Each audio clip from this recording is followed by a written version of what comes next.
des richesses.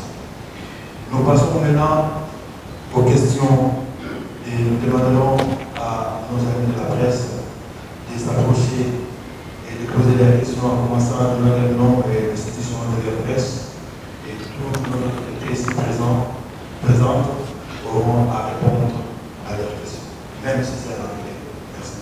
Et la suivante, c'est l'agence de presse Reuters, dans un article publié sur les médias britanniques, a rapporté que les M23 auraient pillé près de 500 kilos d'or dans les sites miniers de Douangisa.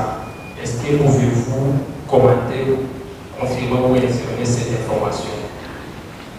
Dans les mêmes angles, vous venez de dire, certes, que l'armée congolaise aurait bombardé les mêmes sites dans la nuit de ce jeudi. Quels sont les dégâts? Et aussi pour finir, c'est quoi la suite des lois parce que vous dénoncez la violation répétée du CCLF? Est-ce qu'allez-vous continuer avec les processus ou vous allez complètement abandonner? Merci. À laquelle je vais répondre avec un regret. Regret, c'est que nous parlons des morts, des Congolais qui sont tués par des bombardements déposés sur des sites civils. Mais ce qui intéresse la presse, c'est des kilos d'or imaginaires qui existeraient ou qui seraient volés par telle ou telle autre chose. C'est tout simplement regrettable. Ceci dit, comme vous voulez vous parler d'or, évidemment, vous l'avez dit vous-même, que ce sont des allégations. Mais avant de vous répondre, permettez-moi de vous donner l'historique de cette mine. Douangisa faisait partie d'un consortium, Banro Corporation. La mine fut mise sous exploitation par la société chinoise qu'on appelle Baim International Investment Limited depuis 2020. Encore que cette société n'était qu'une société écran qui appartenait plutôt à la famille Tshisekedi.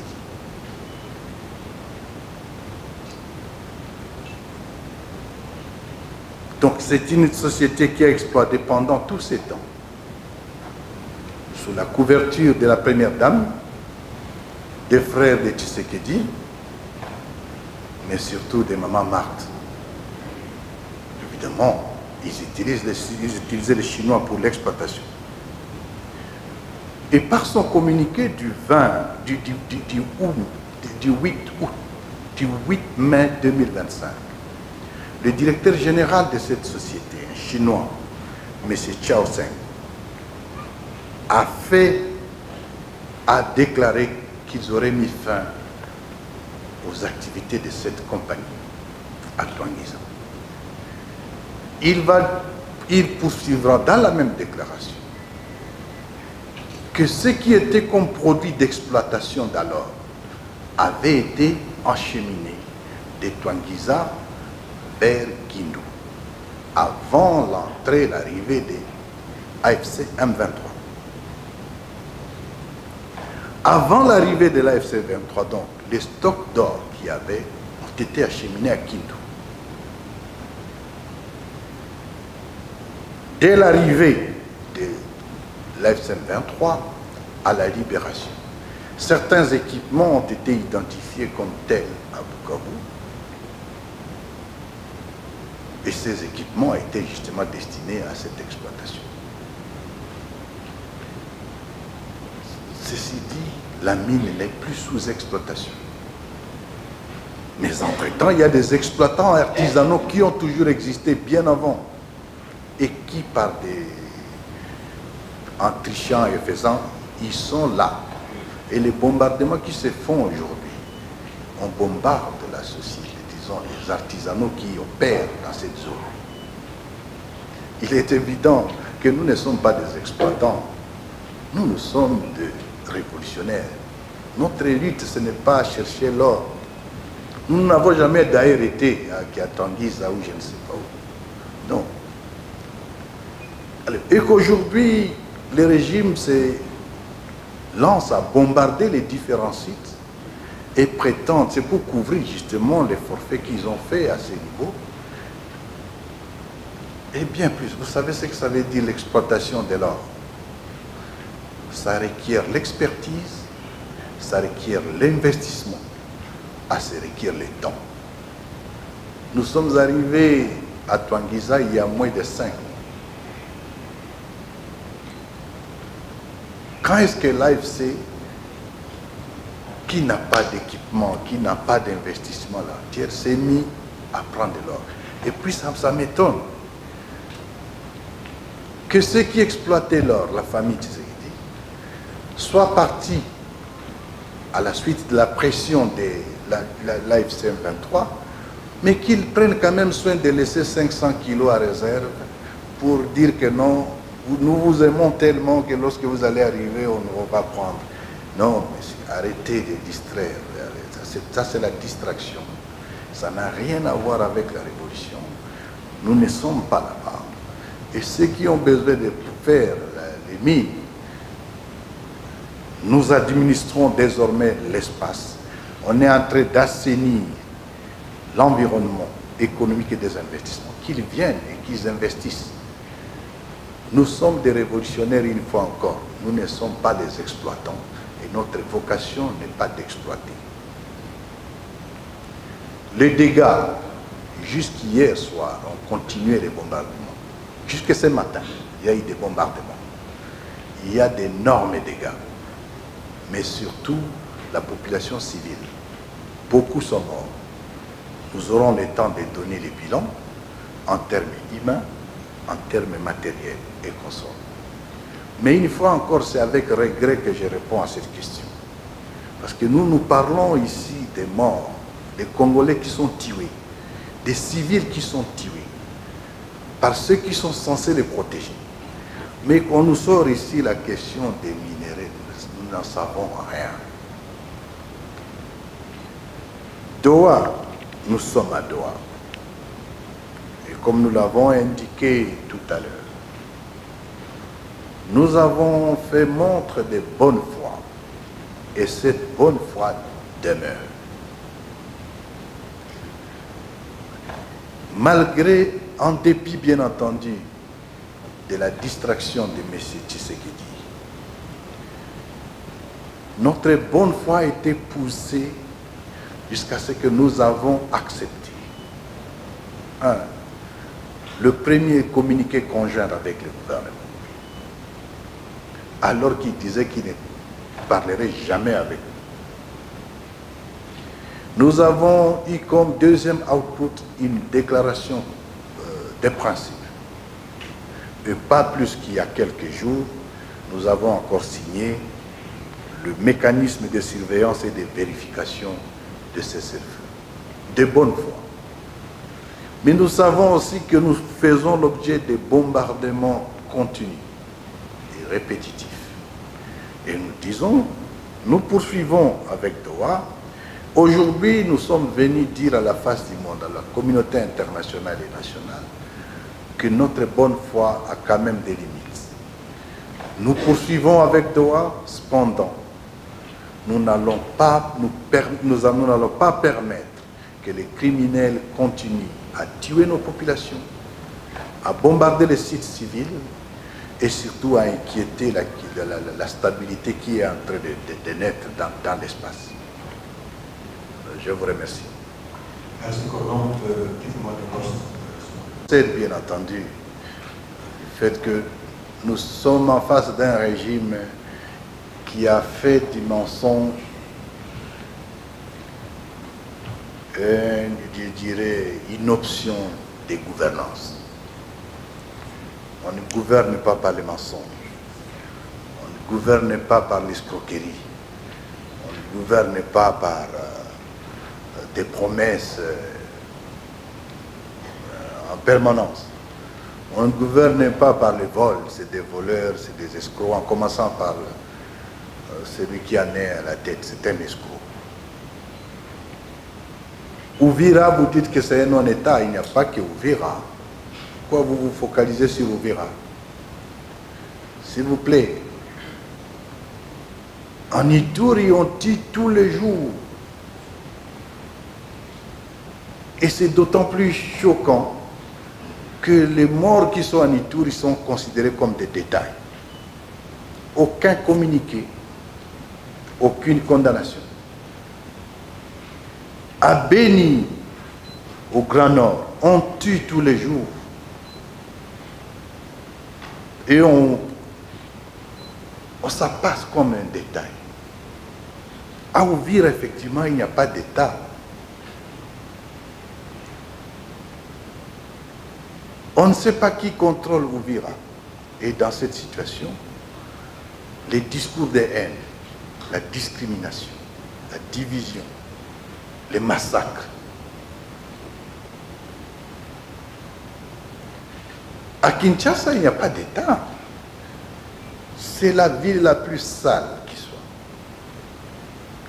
Même pour gérer les embouteillages, on est incapable.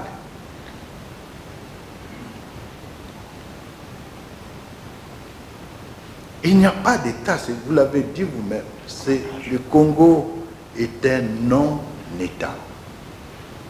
Et c'est l'une des raisons pour lesquelles nous nous battons. On ne doit pas laisser cette situation demeurer comme ça. La situation des non-États, nous devenons un problème pour nous-mêmes, contre nous-mêmes, mais surtout un grand problème pour la sous-région.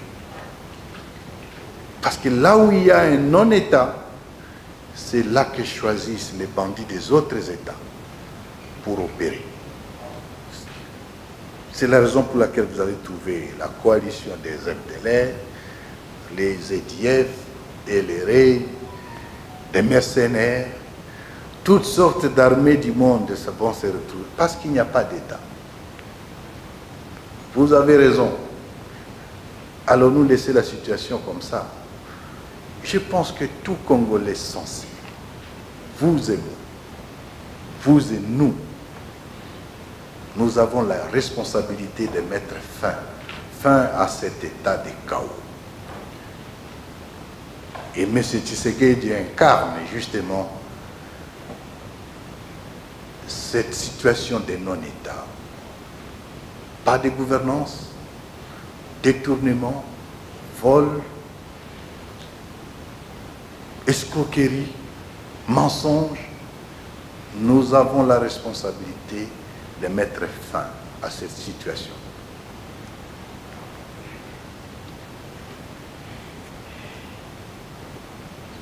Motuna nangai nazosenga soki okolimbolela biso maelezo aimaso lobaki na français olimbola yango na lingala po bao bayokaka lokoto ya lingala bayoka.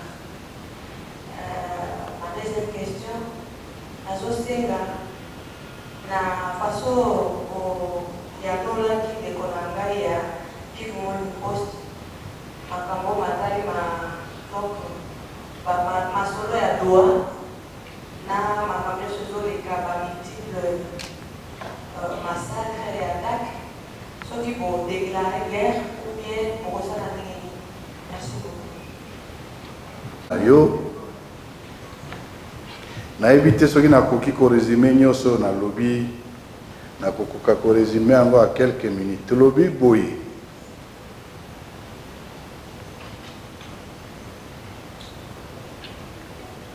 ya liboso na lobi babomaka nga mikolo nyonso mpe naza kosekwa mpe mikolo nyonso.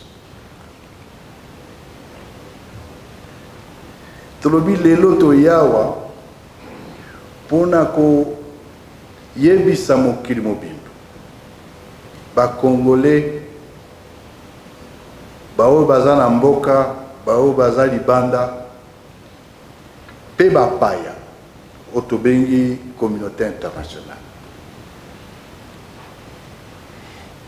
que biso tozali batu ya maboma te.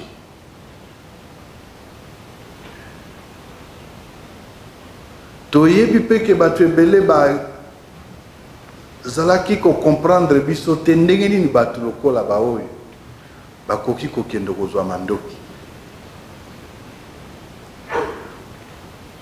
Ndenge nini bato oyo balingi kaka kobundana bunagana boye na boye. Ezali pona koloba tozali bato ya maboma te, tozali bakongole lokola bato nyonso.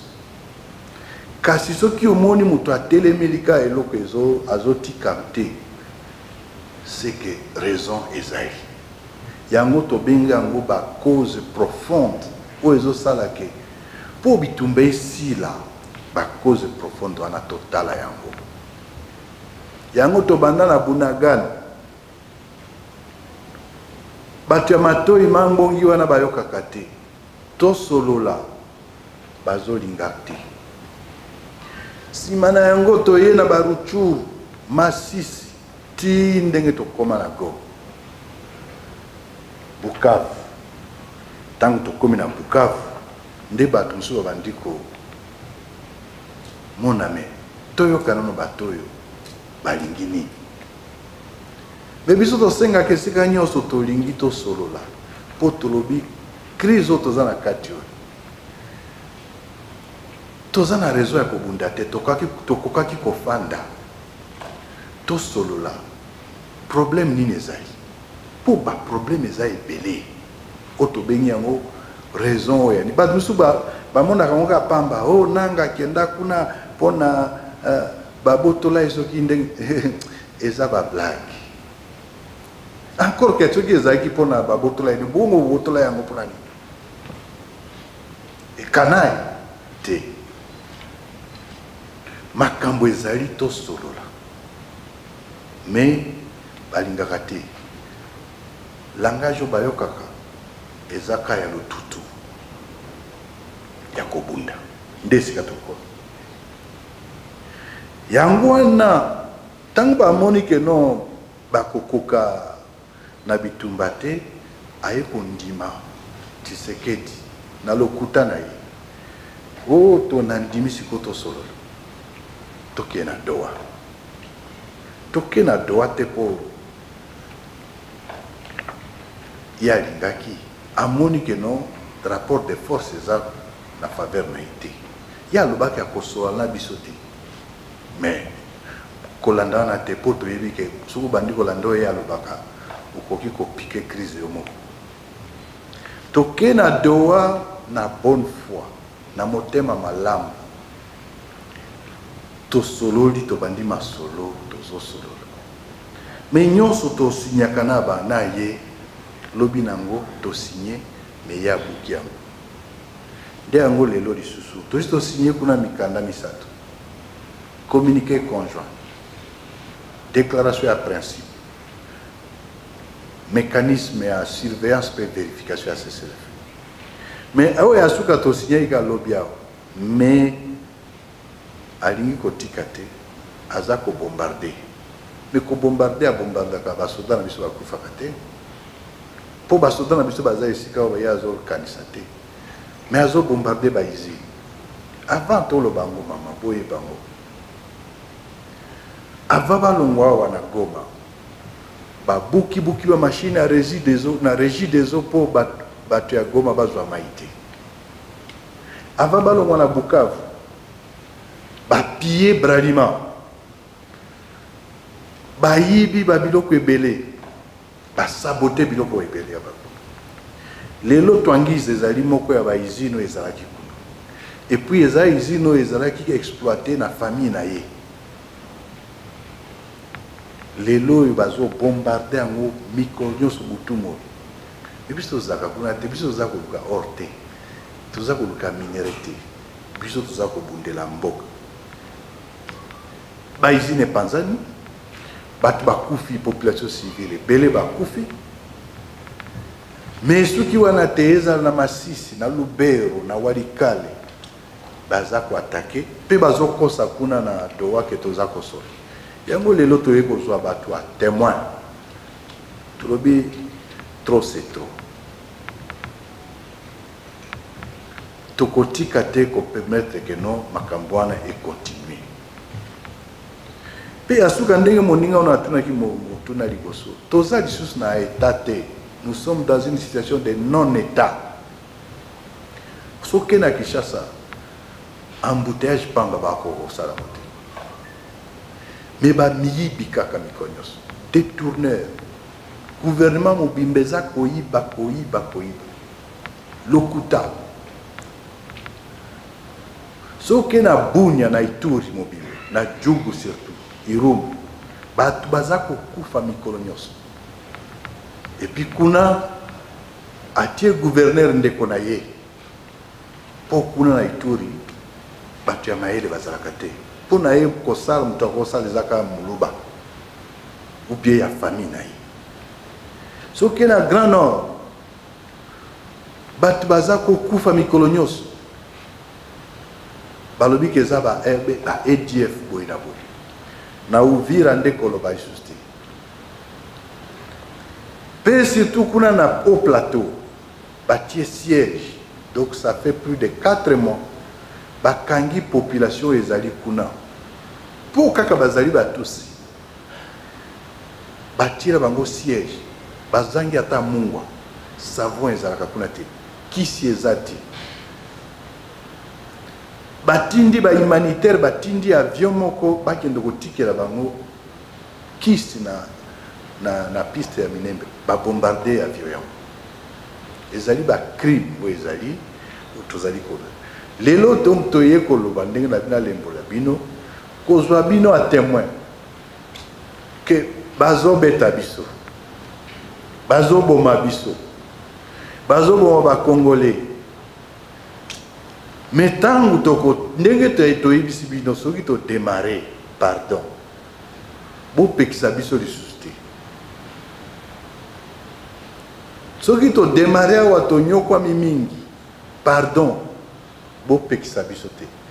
Namukuse o nalinga kina loba yangwana. Est-ce que l'ingo batoye ko déclarer guerre? Biso to lingi bitumbate.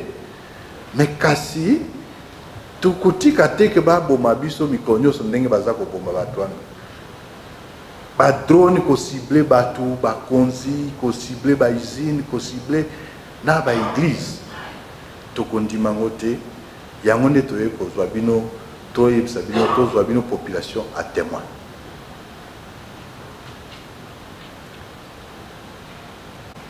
Responsable et cliché, tout est important.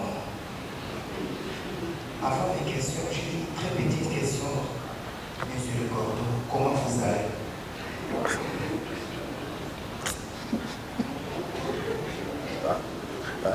Tu veux que je réponde? Comment vous allez? Nazana matanga.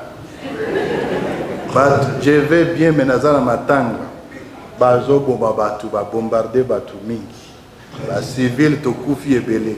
Muto azana matanga, azana matanga. J'ai posé la question parce que c'est pas facile de parler à quelqu'un qui meurt et ressuscite chaque fois. Il faut être très fort. Merci, Monsieur le Gordo. J'ai une petite question.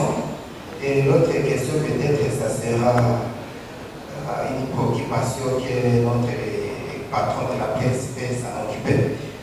Avant la libération des villes de Goma et Bukavu et votre compte, vous faisiez face aux bombardements aériens. Parfois, il vous arrive à maîtriser des drones.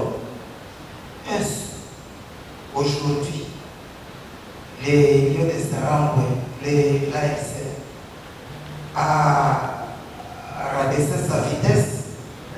Est-ce que vous êtes les victimes de Washington et Kudora? C'est la première question.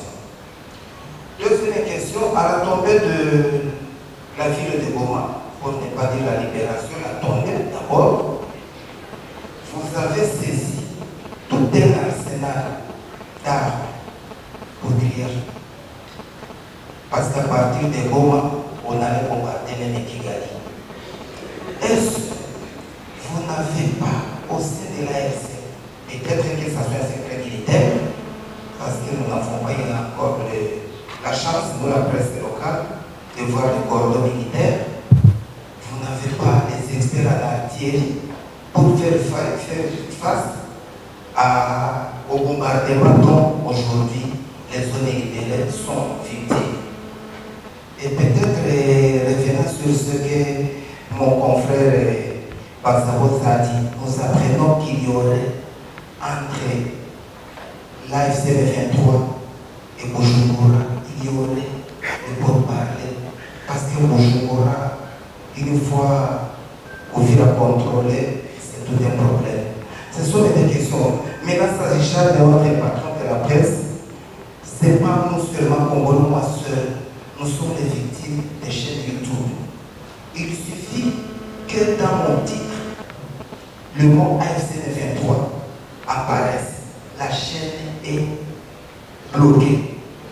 Je croyais que c'est nous les Congolais, même nos confrères étrangers en sont victimes. Notre patron de la presse, pourquoi ne plaidez pas?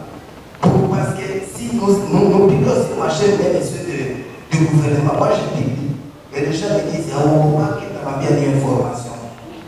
Notre patron de la presse qui est à côté de nous, est-ce que nous aurons combien de boîtes de mail pour publier? Parce qu'ils ne vont pas bloquer tous les adresses mail de tous les Congolais.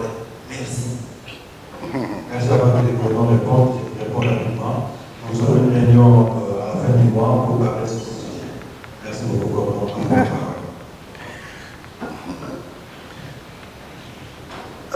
Avant qu'on ne soit ici, nous avons fait l'objet de bombardements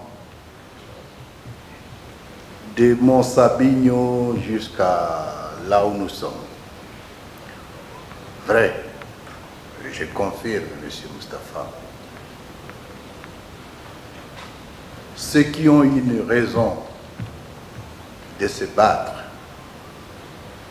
se battront toujours, même si on utilise toutes les technologies du monde. Tant qu'il y a une raison, les gens se battront. C'est ce dont on parle en disant les causes profondes. Ce ne sont pas les bombardements qui peuvent anéantir la détermination de tout un peuple. Est-ce que sommes-nous victimes de Washington ou bien de Doha? Nous ne faisons pas partie du processus de Washington. Nous, on n'est pas signataires de Washington. Par contre, nous sommes à Doha. Est-ce que devons-nous dire que nous sommes victimes? Nous sommes allés à Doha de bonne foi. Et nous pouvons aussi quitter si nous voyons que non, ça ne marche pas. Mais nous ne quittons pas parce que nous avons toujours cru à une solution politique à la crise qui est là. Les lions de Saramboué, ils sont là, debout, déterminés, engagés, je dirais, décidés à avancer. Et ils ont comme une mission divine de libérer le Congo.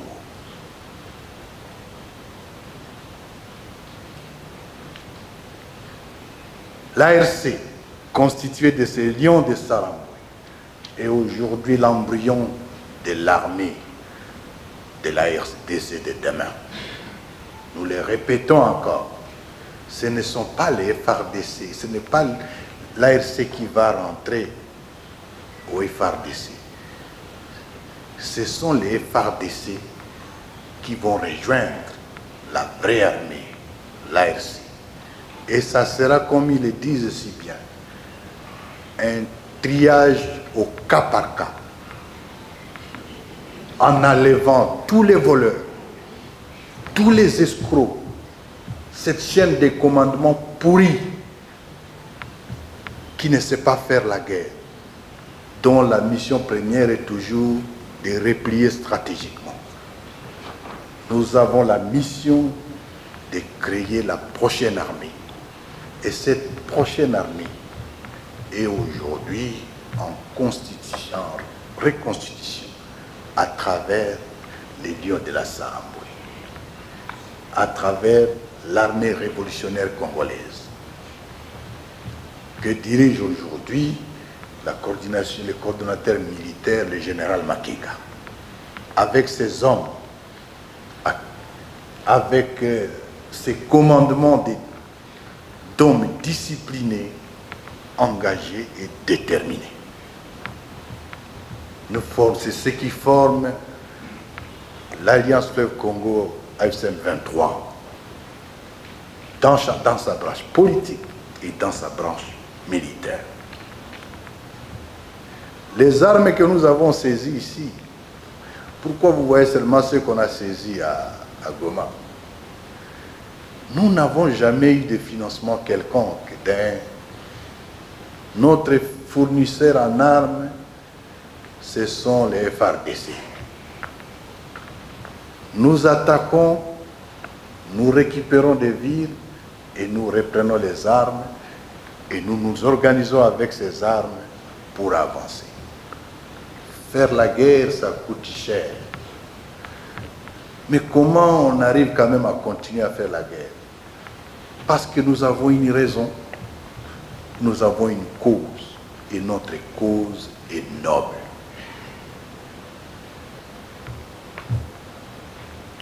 Sommes-nous en discussion avec Bujumbura?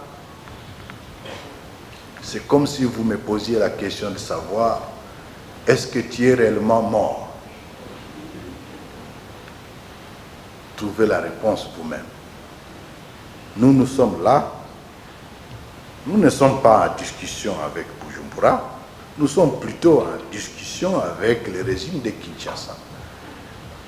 Le régime de Tshisekedi, qui hier disait que jamais, alors jamais il ne va négocier avec nous, mais par la force des choses, nous sommes quand même en discussion avec eux à Doha. Voilà ce qu'on peut dire sur ces points. Merci beaucoup.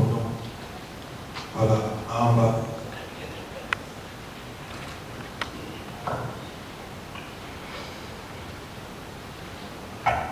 Porte-parole pour cette occasion. J'ai deux questions.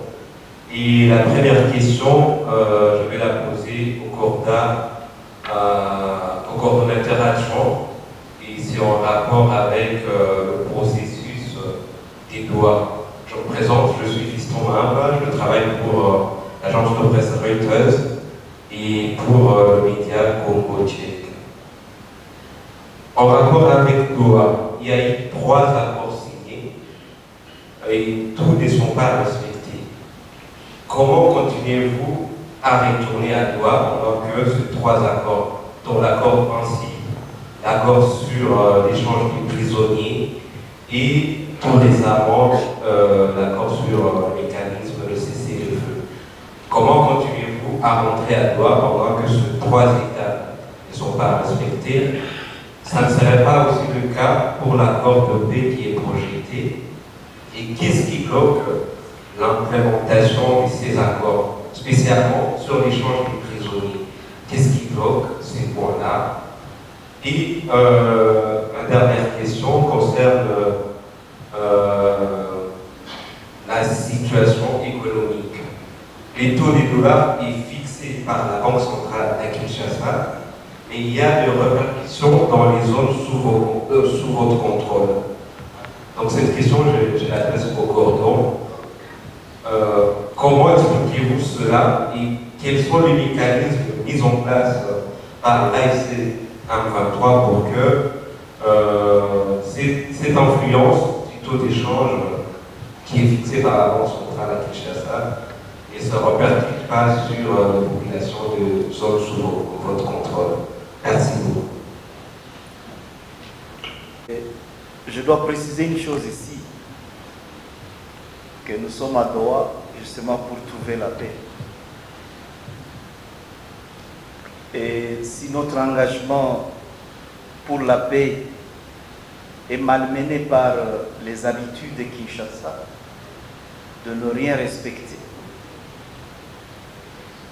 Cela ne peut pas changer notre foi à une solution politique pour la crise qui nous oppose au régime de Kinshasa. Le régime de Kinshasa a une réputation que tout le monde connaît. Et c'est une réputation même au niveau international. Il ne respecte rien. Il ne respecte pas ses engagements. Il n'a aucun respect pour sa signature.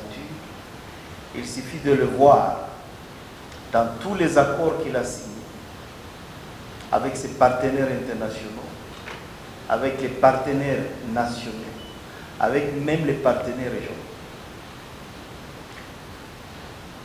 Lorsqu'il participe à un forum international des chefs d'État ou un sommet des chefs d'État, il se met d'accord sur un certain nombre de choses et même sur le communiqué final. Et quand M. Tshisekedi arrive à Kinshasa, il publie son propre communiqué qui a un contenu autre que celui sur lequel ils se sont mis d'accord. Nous sommes partis à Doha, connaissant l'homme, sachant qu'avec lui, même si nous aboutissons à un accord, cet accord ne sera jamais respecté. Et notre démarche à Doha aujourd'hui est de démontrer à la communauté internationale que si nous avons pris les armes pour nous défendre, c'est parce que nous étions en face, et nous sommes encore en face, d'un régime qui n'entend pas raison. Vous savez, vous avez dit que nous avons signé un certain nombre d'actes, en commençant par le comité conjoint d'avril 2025, qui instaurait une cessation des hostilités en guise de festivités de Pentecôte. Le lendemain de la signature, les offensives gouvernementales se sont poursuivies. Jusqu'au jour où nous avons signé ce que nous avons appelé les déclarations de principes, qui prévoyaient deux activités, notamment la libération des prisonniers et les cessez-le-feu. Jusqu'à présent, il n'y a aucun prisonnier qui est libéré. Et là, je vais corriger. Le terme échange de prisonniers ne fait pas partie des principes ou de la déclaration des principes. Nous avons bel et bien parlé de la libération des prisonniers. Le terme exchange ou bien échange de prisonniers a été introduit dans le processus par le CICR. Mais cela n'est pas conforme à ce sur quoi nous sommes mis d'accord. Dans la déclaration de principe, nous parlons de la libération des prisonniers. Évidemment, on comprend que le CICR, il a certains termes qu'il utilise et qui ne sont pas nécessairement les nôtres. Alors, le deuxième point, dans la déclaration de principe, est la cessation des hostilités ou bien le cessez-le-feu. Et jusqu'à présent, comme nous l'avons démontré, le coordonnateur l'a démontré, il n'y a jamais eu de cessez-le-feu. Quelle que soit l'attitude de retenue que nos forces observent sous les champs de bataille, mais la force qui est en face continue avec ses attaques. Et le coordonnateur l'a dit, depuis que nous avons commencé le processus de Doha, jusqu'aujourd'hui, il n'y a jamais eu cessation des hostilités, moins encore cessez-le-feu. Le troisième document que nous avons signé, c'est récent, c'est justement le mécanisme de vérification du cessez-le-feu. Le lendemain de la signature de ce mécanisme, Kinshasa a attaqué au drone et il poursuit bonnement ses attaques. Alors maintenant, Qu'est-ce que nous en faisons, nous, de notre côté? Le devoir nous oblige d'en faire rapport au niveau de la médiation. Et j'ai tout un tas de correspondances ici, des dénonciations que nous faisons à la médiation, de toutes ces violations de ces secteurs. La dernière note que nous avons envoyée à la médiation date, je crois, du mois d'octobre, le 18 octobre, où nous exigions que nous puissions faire l'évaluation du processus, de tous les actes que nous avons signés. Que nous nous interrogions si la libération des prisonniers a été effective, si le cessez-le-feu est observé par tous, et que l'on tire les conséquences. Je peux vous dire aujourd'hui, et c'est avec regret que nous le disons, c'est d'ailleurs la raison pour laquelle aussi nous organisons cette conférence de presse, c'est de vous dire que nous n'avons jamais reçu une seule correspondance de la médiation en réponse à toutes ces violations de ces secteurs. Nous n'avons jamais reçu de la médiation une quelconque condamnation de celui qui viole le cessez-le-feu. Cela signifie quoi? Signifie que ce que nous faisons à Doha n'a aucun impact sur la vie de nos populations.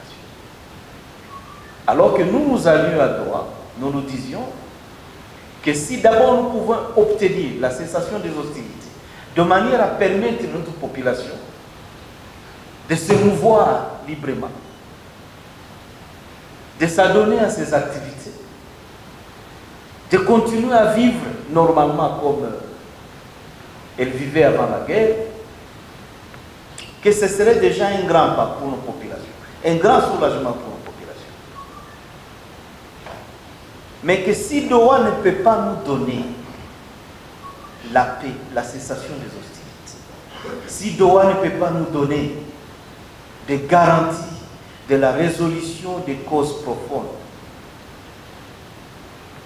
nous nous interrogeons, et c'est aussi l'objet de cette conférence, de nous interroger ensemble de la nécessité de la poursuite de notre présence à Doha. Il viendra un moment où nous prendrons nos responsabilités, même si ce n'est pas aujourd'hui. Cette conférence est également une sorte d'avertissement que nous envoyons aux uns et aux autres en leur disant, écoutez, nous ne sommes pas à Doha pour aller nous amuser, aller manger de la nourriture qatari, se promener dans les belles rues du Qatar, aller se bronzer à la plage, à la mer. Nous sommes à Doha pour apporter la paix à nos populations. Et si nous ne pouvons pas obtenir cette paix-là à Doha, nous obtiendrons cette paix-là par les moyens que nous allons définir et que nous allons imposer sur le terrain, qui vont faire en sorte que la paix finalement revienne pour toutes nos populations. Et c'est ainsi que nous disons, et le coordonnateur l'a dit. Kinshasa poursuit ses offensives contre l'opposition, contre nos militaires. Malgré tout ce que nous disons, malgré tout ce que nous faisons, malgré tous les sacrifices que nous acceptons, que nous consentons, nous prendrons nos responsabilités à partir d'aujourd'hui. Nous répondrons coup sur coup, de telle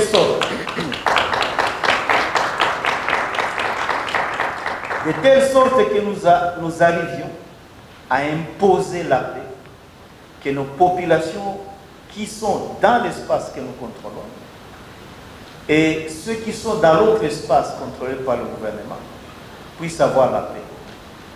Regardez ce qui se passe dans l'espace contrôlé par le régime de Kinshasa.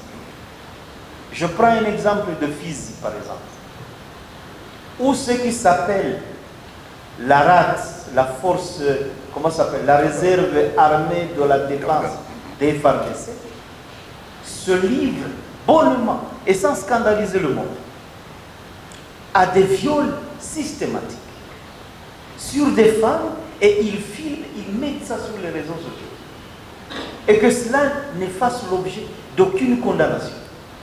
Ça aurait été un militaire de l'ARC qui ferait ça, que le monde serait scandalisé. Mais pourquoi l'on laisse la partie gouvernementale se livrer à de tels actes?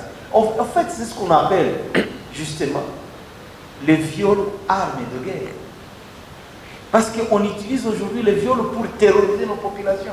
Et c'est fait par des personnes qui s'appellent des patriotes, des Wazalendo. C'est quel genre de patriotisme que nous sommes en train d'instaurer dans notre pays? C'est pourquoi nous nous disons, nous prendrons nos responsabilités pour mettre fin à tout cela. Parce que nous nous sommes engagés à cela. Et par rapport à Doha, si cette récréation se poursuit, je peux vous dire que nous reviendrons ici. Nous ne prendrons pas nos responsabilités en catimini. Nous viendrons ici devant la presse et nous vous communiquerons notre décision. Merci. Il y a un second volet de la question qui est plutôt d'ordre économique. Monsieur Fiston, c'est en rapport avec une question d'actualité sur la monnaie et le taux d'échange aujourd'hui appliqué à Kinshasa. À la suite d'une décision,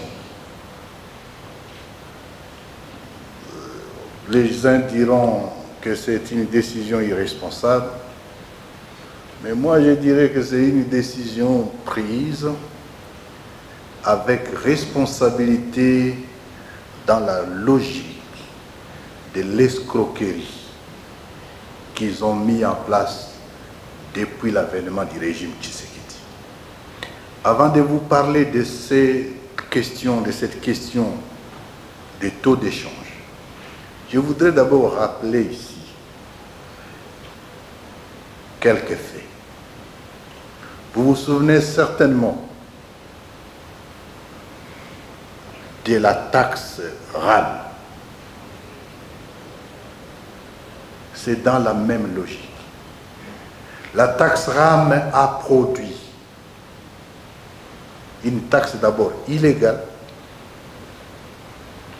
mais le produit de cette illégalité a produit autour de 1,2 milliard de dollars, gérés non pas par le trésor public ou à travers le trésor public, mais gérés par une clique familiale et tribale de M. Tshisekedi en personne. J'étais encore à Kinshasa. Je suis parmi les gens qui lui ont dit que M. ça c'est du vol. La société, les sociétés sous-traitantes autour de la question, c'était des sociétés belles femmes, belles filles, beaux-frères et consorts.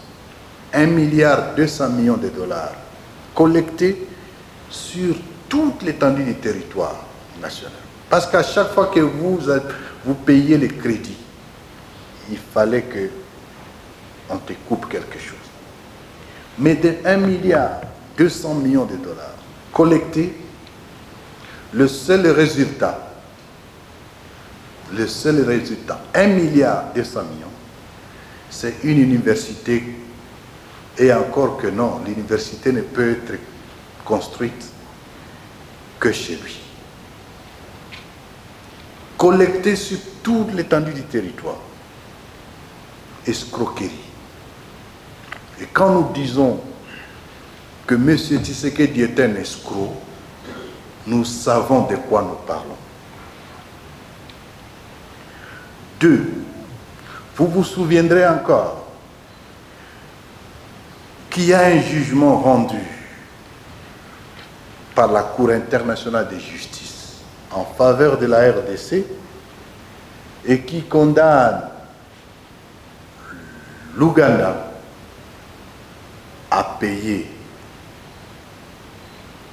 325 millions de dollars au titre d'indemnité aux victimes des conflits à Kisangani. Là encore, les paiements de ces fonds ont commencé depuis 3 ans. M. Tshisekedi a installé la chaîne qui partait de lui-même et qui devait passer par le ministre des Finances de l'époque, M. Nicolas Kazadi, et par la Banque centrale, Mme Kabedi, et à l'époque par la ministre de la Justice, Mme Rose Mutombo, tous des Kassaïens, bande de tribaux, des tribalistes, pour gérer ces fonds. Et à ce jour, nous sommes à plus.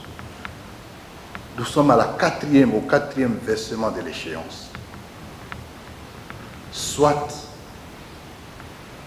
autour de 295 millions de dollars versés. Cet argent est dilapidé. Cet argent est consommé par cette bande sans jamais faire ce pour lequel l'argent a été destiné. Ici, je prends à témoin la Cour internationale de justice ainsi que la République de l'Ouganda pour leur dire que ces dossiers, il devra veiller parce que ces dossiers sera déterré un jour et que les fauteurs ou les escrocs qui détournent ces fonds devront répondre de leurs actes devant la justice. Aujourd'hui, nous avons les fonds qu'on appelle les fonds Narev. C'est une quotité collectée sur le fonds généré par des redevances minières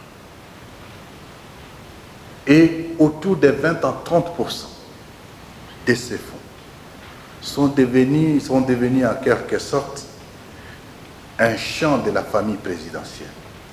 C'est des détournements scandaleux et que les Congolais regardent comme tels. Mais nous disons encore ici qu'ils répondront.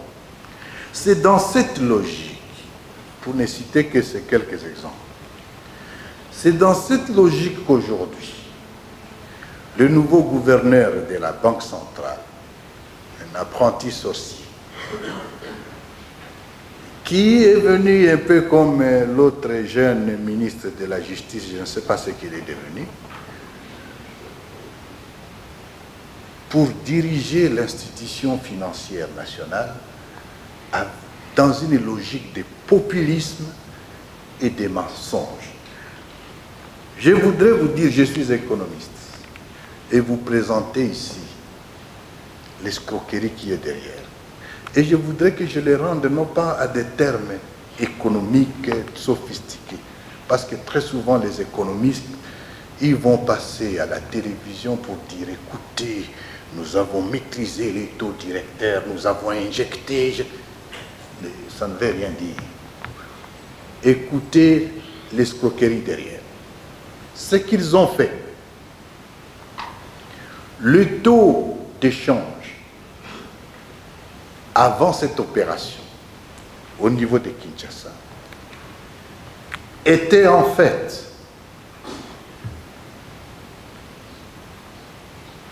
autour de $1 qui devait s'échanger à 280, 290 000, disons 290 francs congolais. C'est-à-dire, si vous avez $100, vous allez voir les cambistes de Ouki, à l'époque, on te donne 280 $. Disons 280 000 francs congolais. Vous le savez, vous êtes des Congolais. Ce qu'ils ont fait, en réalité, c'est quoi? C'est comme s'ils ont pris 100 $. Donc c'est la Banque centrale. Ils sont allés prendre les 280 000 $ pour 100 $ qui étaient là. Ils ont donné 100 $ au marché et ils ont récupéré du marché 280 000 francs pour les 100 $ injectés. Devant la rareté qui s'est créée des francs congolais sur le marché, semblant de faire que le franc congolais a pris de la valeur. Donc, au lieu de 100 $,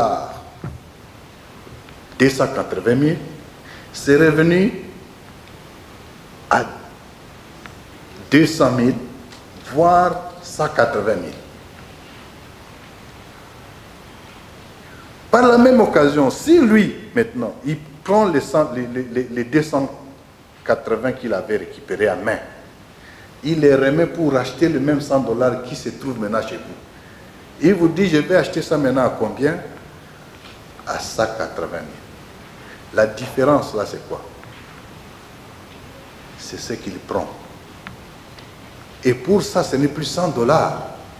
Ils ont dit qu'ils ont mis 50 millions. Alors, calculez ce différentiel qu'ils sont en train d'escroquer la population. Et c'est la population qui perd. J'avais 100 $, j'ai changé à 280. Et les 280, je pouvais acheter par exemple 2 sacs de riz. Mais non, avec les 100 $, j'échange, on me donne 180. Et les 180, parce que le sac de riz n'a pas changé de prix. Au lieu d'avoir 3 sacs, je vais avoir seulement 1. Vous voyez l'escroquerie. Mais ce n'est pas une escroquerie autour des 100 $, c'est maintenant une escroquerie autour des millions de dollars. Voilà ce qui est derrière cette question. Avant de venir, avant de donner sur la situation qui est la nôtre, dans notre zone, la ligne lobela batu ya Kinshasa, bayeba ke ndenge bayibaka ram yango escroquerie musu eye lisusu pona to ya dollar. Eloko basali bazwi dollar na biso moko po eza ya banque centrale. Batie yango na wenze. Babotoli ba franc nyonso bakangi yango. Simanango dollar et monani neti esi et perdre valeur, donc franc congolais ezwi valeur. Ozaki ko changer 100 $ na 280 000 francs. Sikoyo okoki ko changer yango siko na combien? Na 190 000 francs. Oya likolo wana 190 à 200 yango nde baza koyiba bino. Bobongama bien pour te kotika te escroquerie wana continue.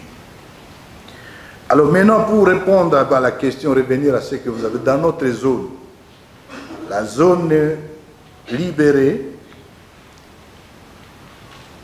il faut d'abord noter une chose, que l'est du pays, donc la zone libérée aujourd'hui, qui fait partie intégrante du Congo,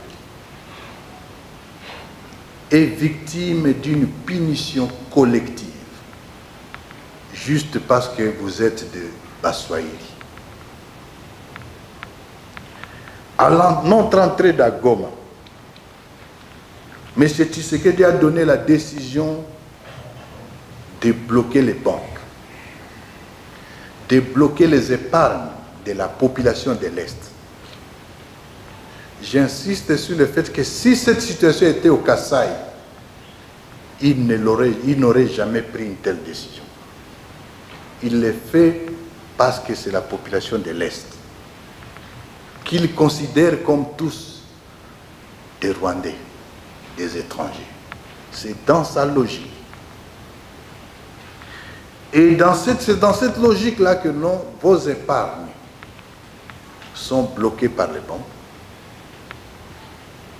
créant ainsi ou aggravant la situation humanitaire qui était déjà là. Ça veut dire, ceux qui dépendent de l'humanitaire, c'est ceux qui n'ont pas généralement des revenus. Mais ici, même ceux qui avaient des revenus, on a bloqué leur argent. On n'a pas bloqué. C'est un voleur. Il est en train de voler cet argent. Utiliser cet argent par des banques. Mais nous sommes une révolution qui n'est pas comme les autres révolutions. Nous sommes entrés à Goma, nous avons trouvé la ville en train d'être pillée par les FARDC, par les Wazalendo, par sa coalition. Nous avons stoppé net le pillage. La Banque centrale est là. Nous l'avons protégée, nous continuons à la protéger. Nous ne sommes pas Jean-Pierre Bemba,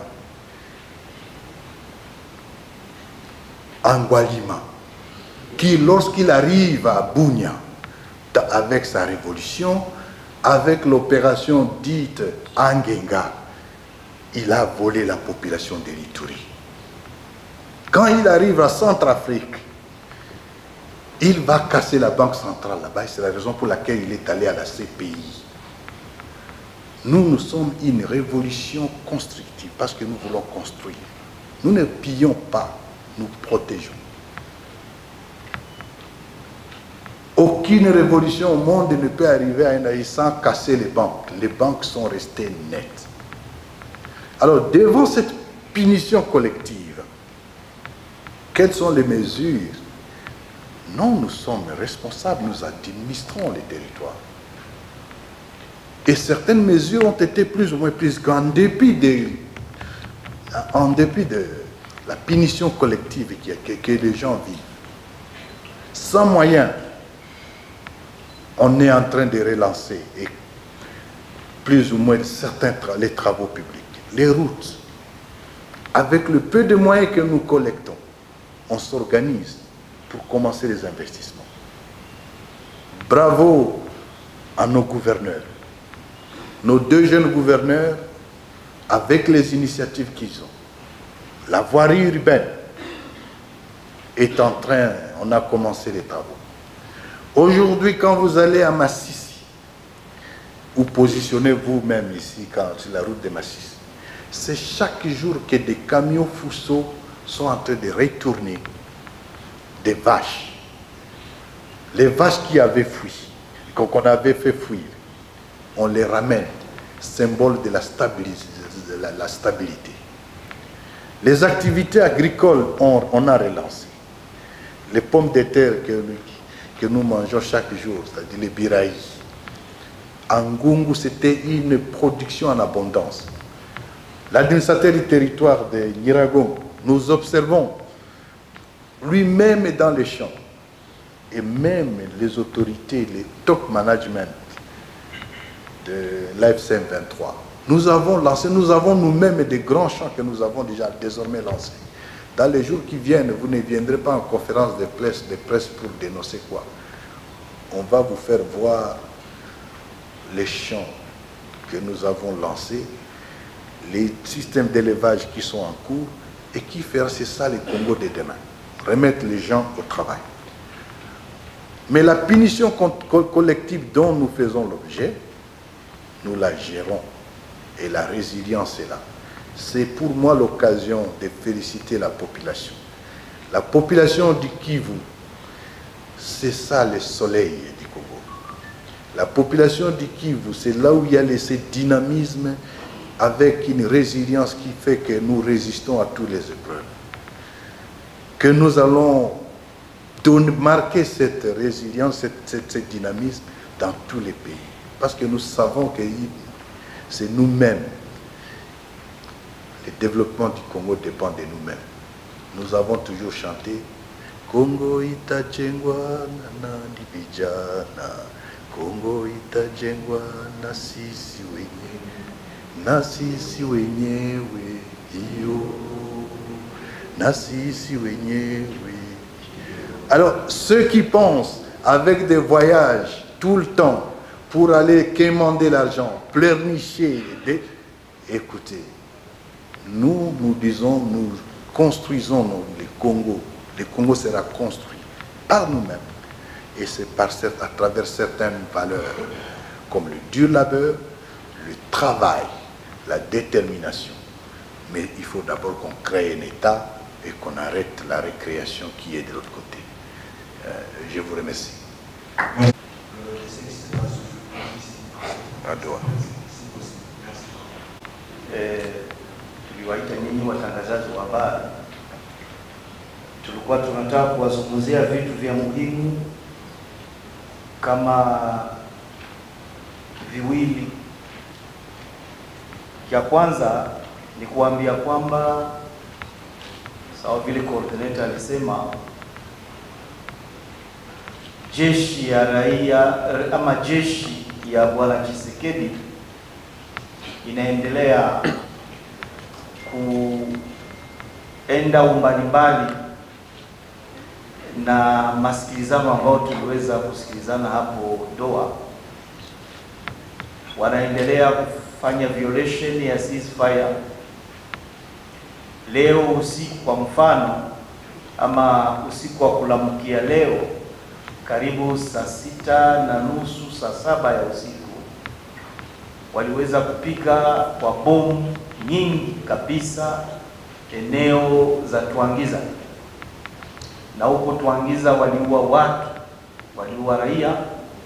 Najua huko nifasi wanafanya madini, na kuna kwa raia ambao wanaingia ndani wanajifanyizia madini yao ya kipekee, na hata kuna kwa watu ambao wanakaa kando kando ya hiyo eneo ambao pia walifariki na wengine waliumia vibaya. Na ripoti ambao zitakuja zitawaonesha watu wangapi ambao walipata shida. Cha pili ambao tulitaka kuwazungumzia ni kuambia kwamba sisi kama AFC/M23 hatutabaki tunanyamaza mauaji hiyo ambayo inafanyika kupitia jeshi ya Bwana Tshisekedi. Tutakamata mipango ambayo inaendana na hali, ili tuweze kuhakikisha kwamba raia yetu wanakuwa na usalama, ikiwa raia ambao wanakuwa ndani ya eneo ambao sisi tunaongoza, iwe raia ambao wanakuwa ndani ya eneo ambao Bwana Tshisekedi anaongoza. Tuliwapatia mifano fulani sawa hiyo ya huko Fizi, ambao hao watu ama jeshi ya Bwana Tshisekedi wanafanya mambo ya aibu sana. Wanaaibisha wamama wetu, binti zetu, wakiwatendea vitendo vibaya vya ubakaji ambavyo wanarekodi na wanaweka kwenye mtandao. Na mambo kama hile sisi hatuwezi kuendelea kunayakubali, na tulisema tutakamata mipango. Lakini pia tuliwaambia kwamba tunakuwa ndani ya process na watu wa Kinshasa huko Doha, na huko Doha tumekwisha kuandikia hawa mediators vibarua vingi ambavyo kila mara tunaonesha namna gani ya watu wa Kinshasa wanaenda mbalimbali na vitu ambavyo tulikubaliana, hasa hiyo ceasefire ambao wana violate kila siku. Na hapa tunaonesha namna gani tangu tulianza hii process hakujakuwa hata siku moja ambayo ilifika na watu wa Kinshasa hawaja violate ceasefire. Wao kisha ama hii wakati ambao tunakuwa ndani ya maongezi inafananishwa na wakati ambao tulikuwa tujaanza maongezi. Nikusema kwao hakuna mabadiliko tangu tulianza maongezi. Alafu tumekusha kuandikia hawa mediators vibarua vingi ambavyo tulionesha ndani namna gani vitendo ambavyo vinafanyika kwenye eneo vinaenda umbali mbali na vitu ambavyo tunakubaliana, na hata tuliomba wakati moja tukae ili turudilie, tufanye evaluation ya vitu ambavyo tulikubaliana ili tuangalie kama vinatekelezwa. Lakini mediation pia hawakutujibu kitu, wanafanya kama hivyo, vibarua vinakuja vinasomeka na hakuna matokeo. Alafu sisi tulisema sisi tunaenda Doha ili tuweze kuletea raia yetu amani. Hatukwenda Doha kwenda kumanage peke yake watu ama kula chakula za watu wa Qatar ama kutembea kwa mji mzuri wa Qatar wa Doha. Hapana, sisi tulienda huko kuletea raia yetu amani, na kama Doha haiwezi kutupatia amani, tulisema tutachukua mipango ambayo italetea raia yetu amani, kama vile tulifanya hapa Goma, tulifanya Bukavu. Leo watu wa Goma, watu wa Bukavu wanaishi amani na hakuna mtu anawasumbua tena. Alafu na sisi kama Doha haiwezi kutuletea amani, tutaleta amani kupitia njia ambazo tunawaza, igawaje tunawaza kwamba amani ya kudumu inapitia ndani ya maongezi. Lakini kama maongezi ya Doha haiwezi kutupatia amani, basi na tunajua kwamba mtu ambao tunaongea naye ama Bwana Tshisekedi ni mtu ambaye haheshimu hata kitu kimoja, hata maneno ambayo anasema hayaheshimu, hata vitu ambavyo anasaini hayaheshimu. Na hiyo sio na sisi peke yake, lakini pia na dunia mzima. Bwana Tshisekedi kabla hajakuwa rais, tulikuwa tunaongea na tulikuwa tunapatana vitu vingi, lakini wakati alikamata madaraka peke yake, vitu yote ambayo tulikuwa tunaongea hapo awali wakati tulikuwa sisi sote ndani ya opposition, hakuna hata kitu moja ambacho alitekeleza. Ni kusema huyo mjamani tabia yake, na mlisikia anasema kwenye magazeti, kwenye television na radio, alisema kwamba yeye hataongea na sisi, ingawaje anaongea na sisi. Anasema yeye hataongea na sisi. Sasa tunajua mjamaa anakuwa anadharau Wakongomani, anadharau dunia kupitia matendo yake, misemo yake. Ni mtu ambaye anaruhusiwa kusema kile kinyi anataka, haheshimu watu, hajali mtu, hajali hata raia ambayo anasema kwamba anatumikia. Alafu hiyo hali ikaendelea. Kweli sisi hatutakubali, na tangu leo niliwaambia, tangu leo tulikamata hatua ya hivi kusema kwamba kukiwa tena violation hata moja ya ceasefire tutajibu. Hatutabaki tena tukifunga mkono, tutajibu. Na tutajibu sio kwenda kufanyizia adui mabaya, hapana. Tutajibu ili tuweze kuprotect raia yetu. Ni hiyo ndio nia yetu, sio kujibu kwa kujibu peke yake, kufanya mambo kama yeye anayafanya kuwa watu, hapana. Sisi tunajua target ambao tutatarget sio raia, lakini ni zile silaha ambao zinaua raia. Ni hizo ndio target yetu, na tutahakikisha kwamba hizo silaha zinaondoka na tunaleta amani kwa eneo zote ambazo zile silaha zilikuwa zinapigia. Na hata hizo drone tuna capacity ya kuweza kuzikalisha chini, tuna hiyo capacity, na zikaendelea nazo tutazikalisha chini ili tuweze kusecurize population yetu.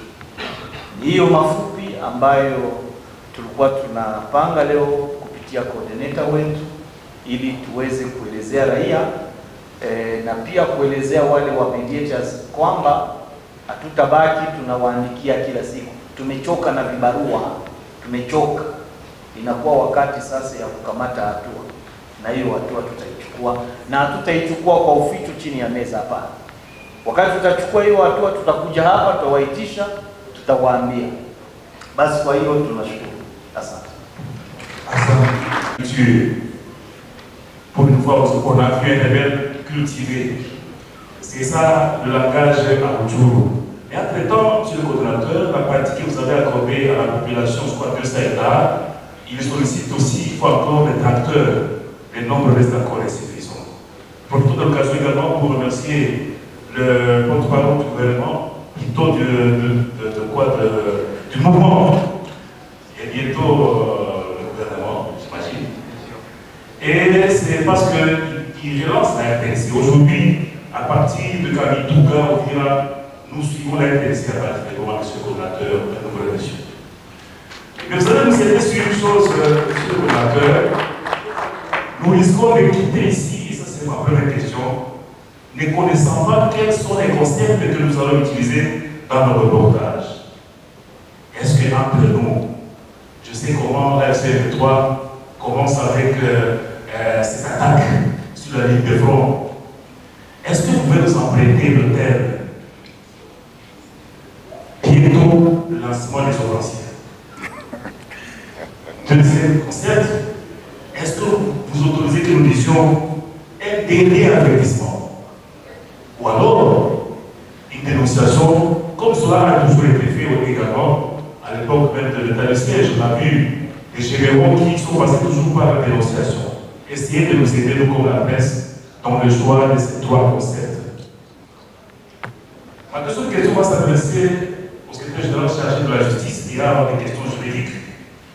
Il n'y a pas longtemps, il y a eu concours des hommes en toge noire.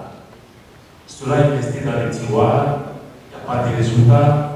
Est-ce que vous craignez que Kinshasa puisse une fois encore vous condamner pour avoir lancé cet appareil juridique? Car il est inconcevable d'une bonne partie de l'Est de la RDC, occupée par la FC23, qu'il n'y ait pas un appareil juridique. Où est-ce que vous allez? Je vous remercie.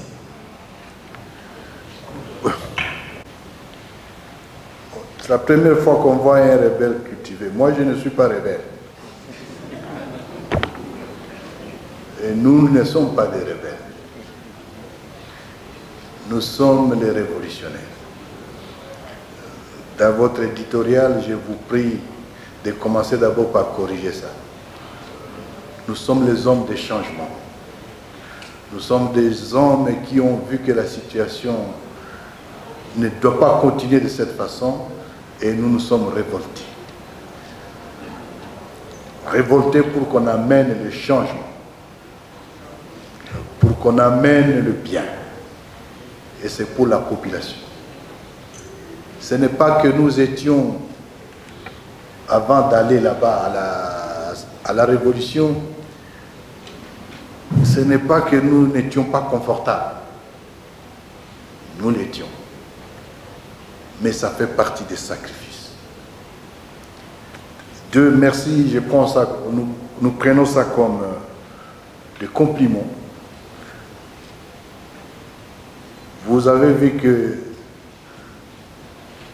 le management du mouvement, à travers surtout notre bras séculier, donc des gouverneurs et le secrétariat permanent, nous avons décidé de relancer avec peu de moyens, et là où il n'y a pas de moyens, d'activer les mécanismes qui permettraient de réactiver la vie économique. Et la vie économique, l'agriculture fait partie d'éléments essentiels. Et il n'y a pas que Rutshuru, mais il y a Masisi, il y a un programme qui est en cours, qui va être lancé à Masisi par exemple, et qui s'intitule « Une vache par ménage ».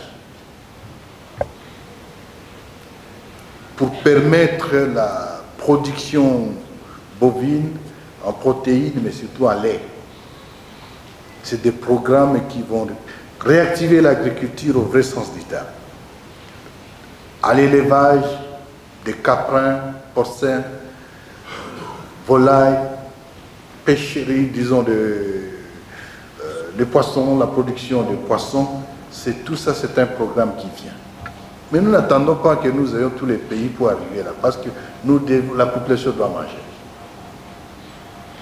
Donc, Rutshuru rentre dans cette logique. Le très haut management, c'est-à-dire la coordination politique, nous nous sommes organisés pour lancer ces projets. Nous avons autour de 400 hectares cultivés aujourd'hui en maïs, mais l'enjeu n'est pas seulement produire pour les tchamas. L'enjeu, c'est plutôt apprendre à la population la technologie, les nouvelles techniques de production et permettre l'accroissement des rendements par hectare de 2 tonnes, 3 tonnes de maïs par hectare. Nous disons que non, il faut que la population à Rutshuru, on arrive à plus de 5-7 tonnes par hectare. Et à Rutshuru, ce n'est qu'un projet pilote. Parce qu'avec 400 hectares comme pilote, l'année prochaine, nous envisageons atteindre 2000-3000 hectares. Mais surtout au Sud Kivu, quand on arrive à la plaine de la Ruzizi, nous devons arriver à faire des milliers d'hectares. Et quand on remonte encore au haut plateau, parce que les gens pensent que non, ce sont des potentiels pour les pays, et l'élevage et l'agriculture, nous devons faire de la RDC demain une machine de production agricole pour nourrir sa population, mais aussi pour nourrir même la sous-région.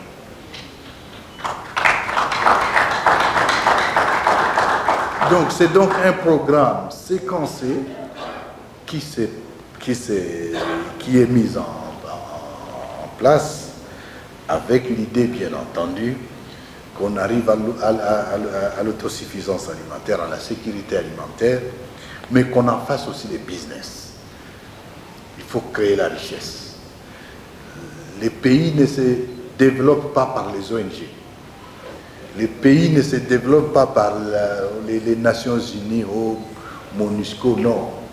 30 ans, ils sont là. Les pays se développent par l'entreprise. C'est dans cette logique que nous venons de lancer ce programme embryonnaire. Comme nous l'avons dit, que l'armée révolutionnaire congolaise, c'est l'embryon de l'armée de demain. Dans tous les domaines, il y aura des embryons qui vont dans ce sens-là. Et c'est dans la même logique que vous verrez qu'il faut accompagner, il faut entourer ça de tout ce qui accompagne cet environnement. Les routes, nous saluons ce que nous disons, nous saluons les initiatives de nos 2 gouverneurs qui, jusque-là, nous n'attendons pas que nous ayons des millions, mais nous commençons déjà à réfléchir pour voir comment on va procéder à la construction des routes. Pas construire les routes en termes comme on l'a toujours fait. Nous devons commencer à penser à la modernisation des routes et c'est ce qui nous attend. C'est ça la révolution. Nous amenons la révolution non pas seulement en termes de nous battre militairement, mais c'est la révolution contre la faim. C'est la révolution contre les maladies.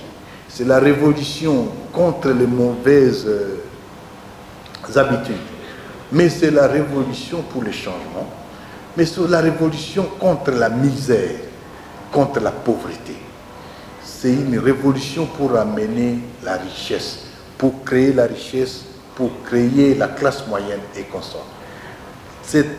Excusez-moi de m'attarder sur ce point parce que c'est l'un des points les plus importants. C'est le mouvement qui a décidé, et c'est dans tous les domaines que nous sommes dans ces études, que ce soit dans les domaines de l'éducation et le domaine de la santé, nous avons des embryons d'études et nous sommes en train de concevoir, faire le design de ce que sera le Congo de demain. Bon, quel titre on va vous donner? Bon, pourquoi vous me demandez seulement aujourd'hui, alors qu'avant vous titriez des choses sans... Hein? Je ne sais pas qu'est-ce que je peux vous conseiller, mais je pense que nous l'avons dit si clairement. Nous l'avons dit si clairement que trop c'est trop. Et que nous n'allons plus accepter qu'on continue de tuer. Et que nous disons, la situation des chaos qui est dans les zones non encore libérées, on va arrêter ça. Et nous disons, nous pouvons arrêter ça par deux manières. Par le dialogue, la discussion, comme ce que nous faisons à Doha, c'est ça notre bonne foi. Et nous disons, comme la médiation ou bien le processus ne donne pas de solution, nous allons trouver d'autres mécanismes à notre disposition pour arrêter cela. Et nous ne le ferons pas, comme on a dit, à Katimini. Vous les verrez, nous le ferons publiquement, nous agirons.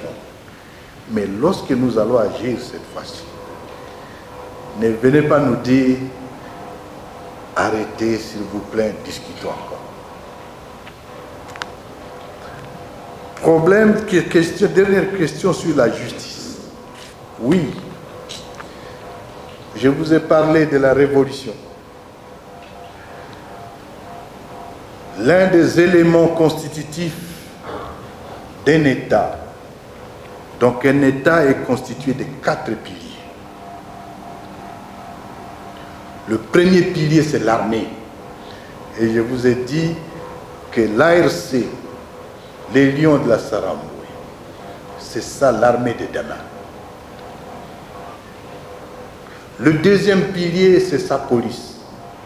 Nous venions de larguer il y a 2 mois la première brigade de la police. Et vous verrez que dans les jours à venir, vous n'aurez plus beaucoup de présence militaire dans les grandes villes. Mais vous voyez l'ordre qui est en train de venir. Le troisième pilier, c'est l'administration. Avec une administration pourrie qui est de l'autre côté, nous sommes aussi en train de faire le design pour l'administration de demain. Et le 4e pilier d'un État, qui est, je dirais, fondamental, c'est la justice. Nous sommes aussi dans le processus de réactiver la justice, non même pas, je pense qu'on est gentil, on n'est pas sérieux lorsque nous parlons de réactivation. Nous sommes en train de refonder un nouveau système. Parce que la justice de Kinshasa, M. Tshilombo dit lui-même que c'est une justice malade, en oubliant que c'est lui le magistrat suprême. Que devons-nous construire? C'est une justice corrompue. C'est une justice aux ordres. C'est une justice manipulée, instrumentalisée. On lui dit, arrête-t-elle aujourd'hui, sort-elle de la prison à Kinshasa pour ne pas être arrêtée, ou bien pour sortir de la prison, ou pour gagner un marché public. Il faut que ce soit la famille de Tshisekedi qui intervient. Soit la maman, soit c'est la première dame, soit c'est le frère. Et une justice qui est à ce niveau-là, ça ne tient pas. Alors nous avons donc lancé le processus d'activation de cette justice et nous voulons que ce soit une justice in fine, une justice qui permette qu'on ait effectivement une justice juste. La parole de Dieu dit, la justice élève une nation. Qui sait si ce n'est pas à cause du fait qu'on a détruit notre justice que nous sommes dans la situation qu'on a aujourd'hui. Alors l'activation des processus en cours évolue très bien. C'était d'abord les études, les états des lieux. État des lieux en termes d'identification des infrastructures, comment ils sont, les différents bâtiments, prisons et consorts. Munzenze, la prison est déjà réactivée. Et les prisonniers sont désormais transférés là-bas. Et les travaux continuent. Quand vous allez là-bas, même les ONG y vont, les prisonniers sont en uniforme, et nous, les prisonniers mangent, et on suit. Parce que c'est l'un des éléments de la justice. Il fallait identifier et savoir combien de magistrats étaient encore disponibles. Et tous ces magistrats disponibles, parce que d'autres ont fouillé, d'autres sont venus, il fallait installer un processus transparent de recrutement. Et ce processus est en cours avec un test dont les résultats seront publiés dans les jours qui viennent. Mais c'est un processus qui doit nous prendre le temps nécessaire. Nous ne voulons pas faire les choses dans la précipitation. Si bien que l'installation effective, parce que nous parlons de l'installation, c'est toutes les juridictions. D'une part, les différentes cours d'appel au niveau des provinces, et au fur et à mesure qu'on va avancer, on va installer les systèmes. Les différentes cours d'appel avec les parquets. Au niveau des villes, territoires, mais surtout les villes des provinces encore, les tribunaux de grande instance avec leurs parquets, mais aussi les tribunaux de paix. Ça, c'est au niveau des territoires et même au niveau des villes.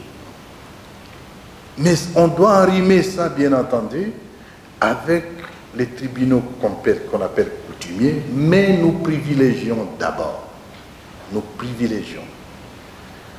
l'arbitrage. Parce que au niveau surtout le plus bas de la société, c'est là qu'il y a les conflits qui sont tels que tout le monde ne doit pas aller au tribunal de grande instance pour son problème. Mais ce sont des questions qui peuvent se gérer au niveau d'arbitrage, de conciliation et consorts. Mais n'oubliez pas que nous sortons d'une zone à conflit.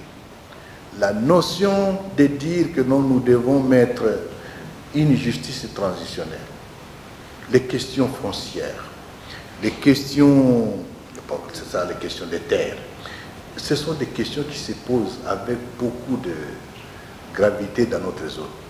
Les systèmes qu'on va donc mettre en place, en suivant la transparence telle que je vous ai donnée, doit être mis en faisant en sorte qu'il n'y ait pas de ratés. Alors ce processus est en cours. Les résultats vous l'aurez. Que ça prenne le temps que ça va prendre, ça dépend surtout du fait que nous voulons qu'on ne rate rien. Mais en même temps, la question des infrastructures est nécessaire. Les magistrats qu'on va recruter, ils vont travailler où?